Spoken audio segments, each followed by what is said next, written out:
Hi, everybody, and welcome back to another YouTube channel. My name is Beatriz. I am the founder of Be a Boss Coaching. And today I want to talk about how to sustain relationships while building a business. And I got this idea from a subscriber who is subscribed to my newsletter. And I asked in my newsletter, what do my subscribers want me to cover? What do they have challenges with?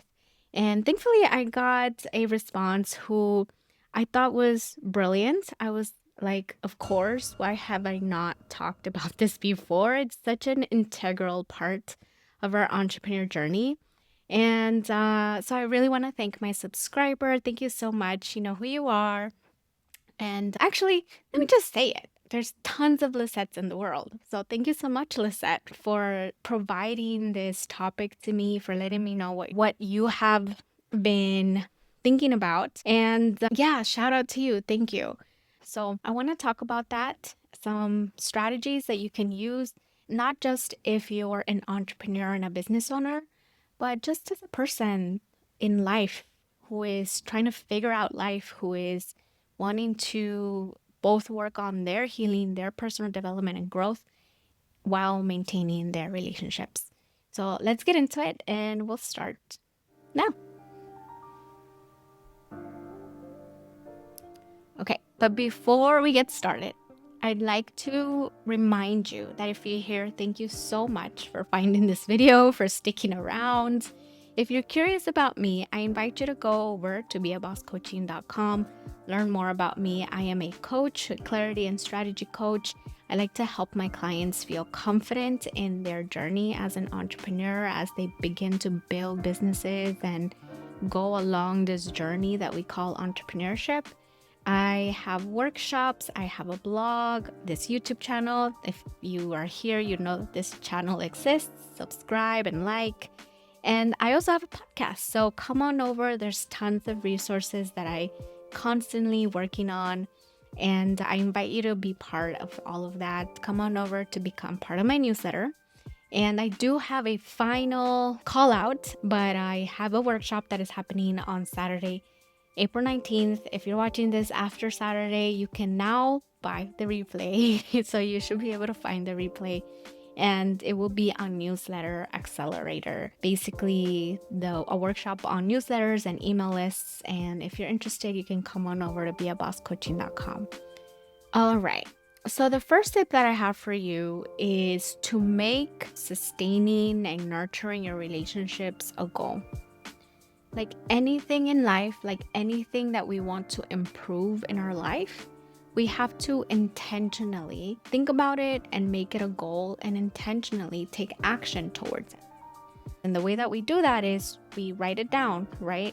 So we don't just think about it, we write it down, we say it in our heads, and we actually say it out loud, right? And when we actually write that down, that is us providing or creating a tangible way for us to prioritize that in our brains, to embed that into our brains. It's actually neuroscience. When we make something a priority, it is through the action of writing it down, through the action of thinking about it and to say it out loud. And making it a goal, the most basic principles when it comes to creating a goal is we want to make it measurable and we want to make it time bound and we want to make something that's specific.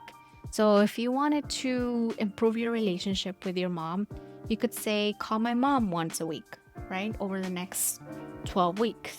And it doesn't have to be an hour-long call. It could be 5 minutes, right? Or maybe it's just sending each other memes once a week, right? One of the things that I have done with a friend is for us to stay connected. She's a busy mom. I'm a busy person in general. We have made a commitment to send each other memes whenever we can. Whatever makes us laugh and reminds us of each other, we send it to each other. And we don't have to have a whole conversation, but that's just a way to let the other person know that we are thinking about them and that they are thinking about us. Find creative ways to connect with them, but make it a goal, make it measurable, make it specific, and make it time bound. All right, we're back. We had to take a little bit of a break. But I want to go into tip number 2, which is stacking. So if you don't know what stacking is, stacking usually comes up in the realm of when you're trying to build a new habit. And when you're trying to build a new habit, one of the strategies that a lot of people have used is to pair that habit with something enjoyable.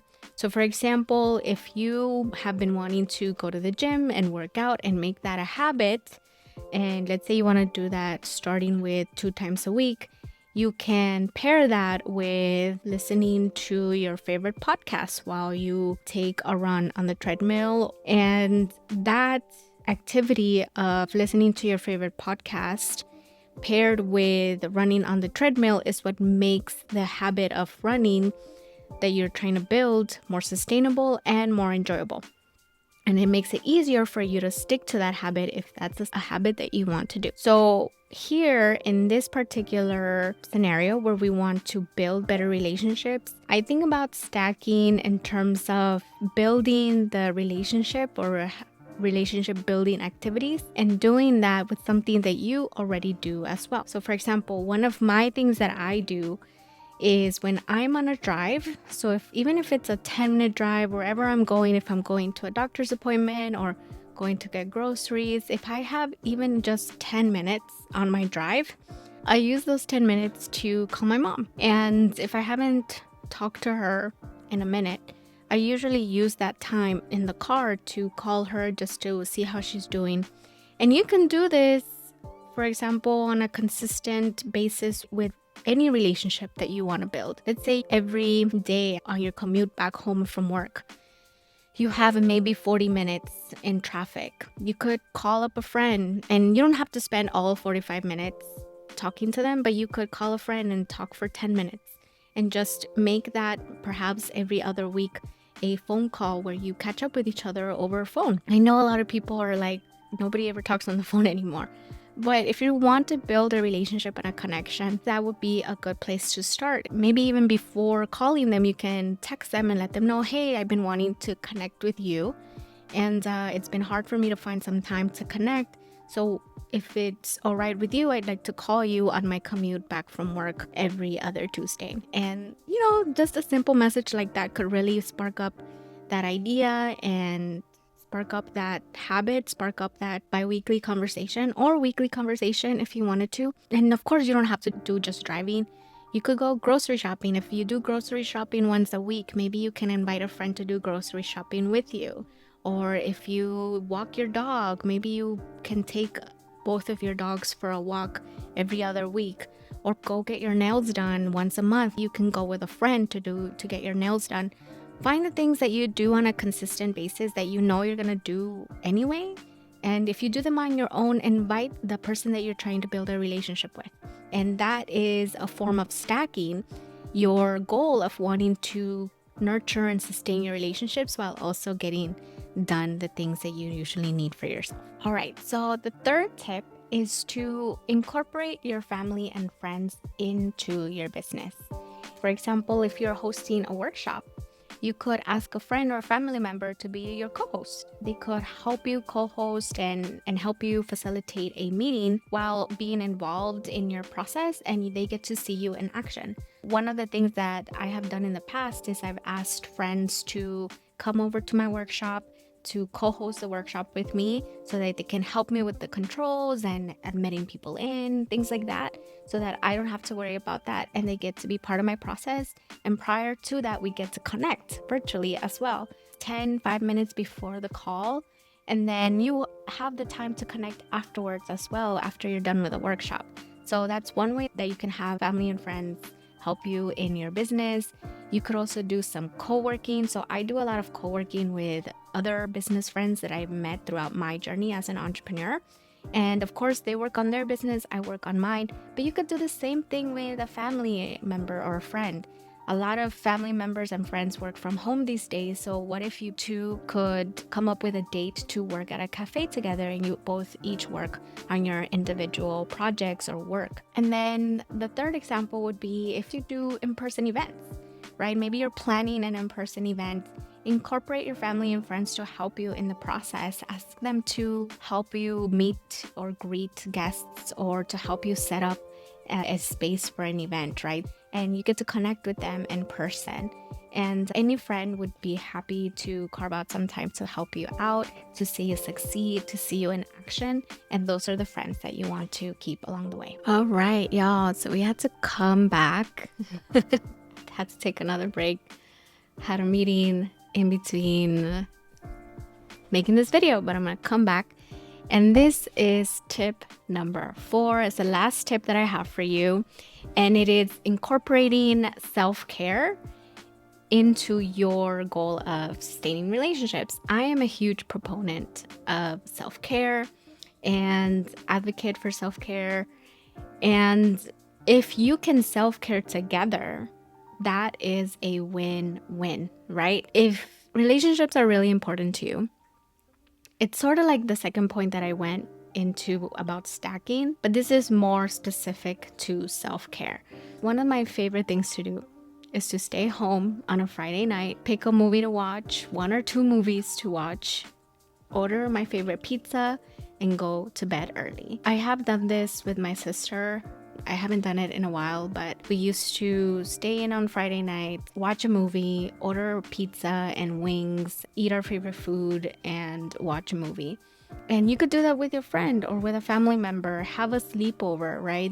Who says that you can't have a sleepover as an adult? I encourage you to invite the people that you want to maintain relationships with to do the self-care activities that you use or that you do for your recharging. I invite you to invite them to do them with you. Maybe it's a spa day. Maybe it's a stay-in night. Maybe you instead of running alone, if you do running, some people consider running a self-care act, invite a friend to come running with you. And whatever self-care looks like for you, whatever recharging looks like for you in this moment in time, invite a friend to do it with you. And trust me, it might sound a little counterintuitive, especially if you're an introvert like myself, where you like to do things alone for the most part.